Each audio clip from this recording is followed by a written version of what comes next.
Hey y'all, Bob with Million Mile Garage. Got something different to share with you today, the anatomy of the Matchbox car. And what's neat about this is, of course, what's neat about this is kind of like a lot of the stuff I share on my channel is how to fix stuff. And usually the way you fix stuff is you take stuff apart. And that's also how you learn how stuff works. That's also how you learn how the world works. So if you like situational awareness about everything, I've always been like that from the time I was 5 years old. I was always looking how to dismantle something to see how it works.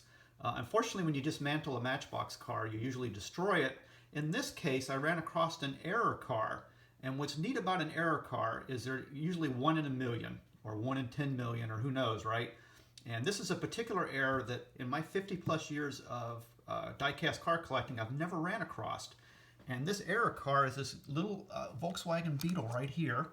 A really nice replica by Matchbox, Mattel, aka Mattel, right?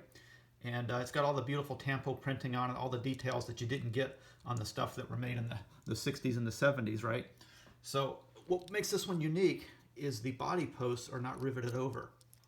So this is basically like a kit car, and this is a really nice way to get an exploded view of one of these die-cast replicas.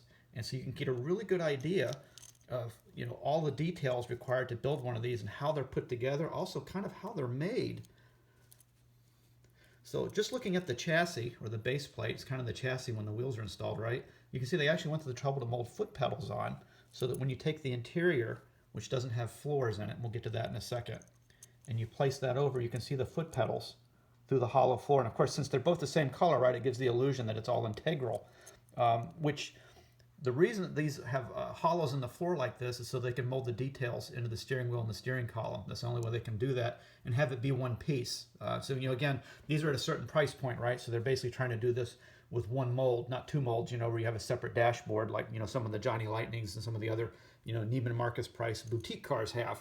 But anyway, there's your windshield. It's got the holes in it there, and basically those little nubs in there on the body receive it, and then it's all sandwiched together before it's riveted.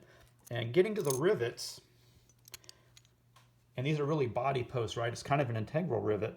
You can see there's a flat on the posts, and you can see this one has a distinctive paint line where this one's painted. And the reason that's like that is when they put these on the paint tree, it has a little nub on each tree. The tree has hundreds of them, and they receive the bodies, and then they pass through a spray booth.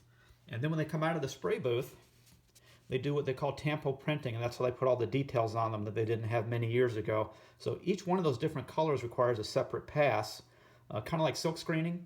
And so you can see those headlights are silver and black. That's 2 passes. Same with the badge, the VW badge. And it looks like there's 3 different colors going on the marker lights. You got black, yellow, and maybe red.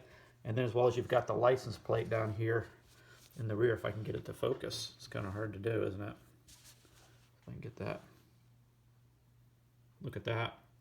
I think 3 passes there as well, right? You got white, looks like blue, and then I guess red on the top. Probably says California on the plate. My eyesight's not that good, but maybe it'll look good on the screen.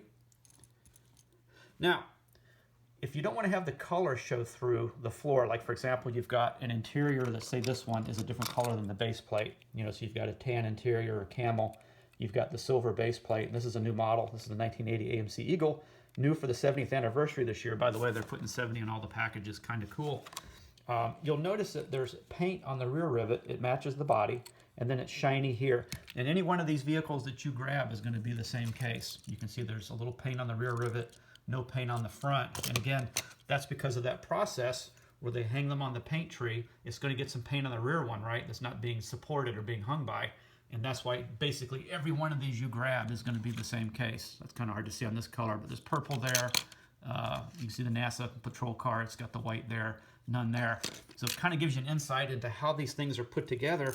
Now, they did lose their numbering system, I think around 1982, when Matchbox was bought out by Universal Group. You see, this is 98 of 100 on the package, but again, it's not on the base plate. So once this vehicle leaves the package, it does lose its identity somewhat. But they do have something that's a little neater than the numbering system, in my opinion, and that's a date code. So that S right there represents 2023, and 07 is the 7th week of the year. So this was made the 3rd week of February, 2023. Kind of neat. I'll tell you what's neater about this story, though, is I thought I'd like to have one of these replicas that won't fall apart when somebody picks it up. So I ran down the street to the Walmart in Athens, and guess what? The very first one I picked up also had the same error on the card. What are the odds of that?